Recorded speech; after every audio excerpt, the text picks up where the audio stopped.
We continue now at the top of Daf Samech and Beis in Meseches Nedarim. This is Nedarim Daf 68b. The Gemara is continuing with the brisa that discusses when you have a situation where the husband dies by a case of a nara hamorasa. So when do we say that the father then gets the full power to annul her vows? And when do we not say that?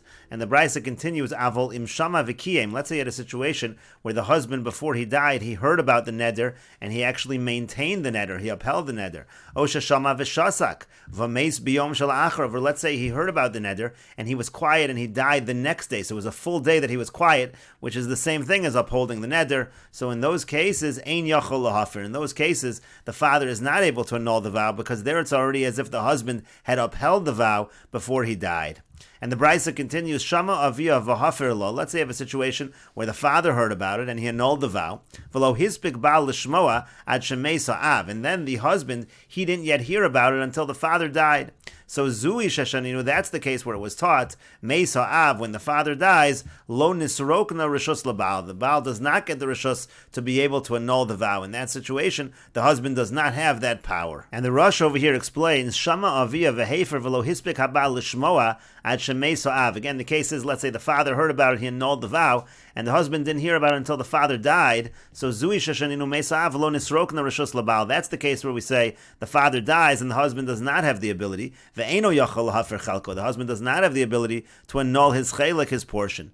And the Rasha asks on this tema, it's a wonder. Kevon shav hafer chelko. In this case, since the father annulled his portion, lama lo yafer habal chelko achar mosav. Why can't the husband annul his portion after the death of the father? Because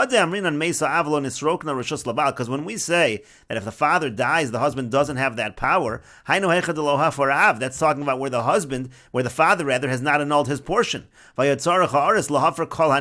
there where the orus, where the husband needs to annul the entire vow, he doesn't have the power that the father had. He doesn't inherit that. But if you have a situation where the father, he already annulled his portion, why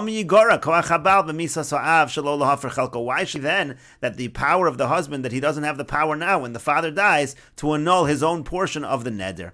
And to that, the Rosh explains, the Rosh suggests, since the hafara didn't completely finish during the lifetime of the father, in that case, the annulment of the father is actually nullified, and that would mean that the husband now has to annul everything. It's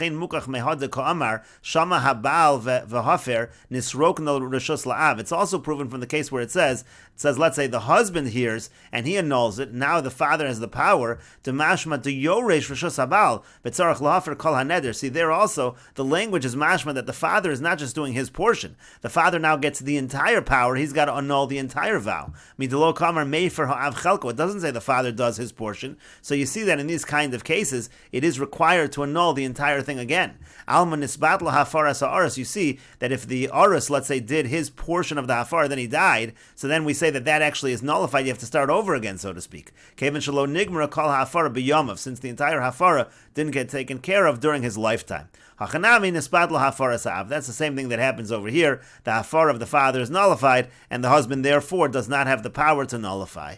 And the brisa continues, Shama ba'alo v'hafer lo. Let's say the husband heard about it and he annulled it for her. V'lo hispik ha'av l'shmoa ad shemei sabal. And the father didn't hear about it until the husband already died. So zui sheshaninu, that's what we learned. Mei sabal nisrokna rishus la'av. That's what the Rosh just quoted. This is what we have learned, that when the husband dies, so now the power goes to the father, because here the father, even though the way the Rosh understands, even though the father does have to annul the entire vow, but he's able to do that because he's able to take that entire power of annulment.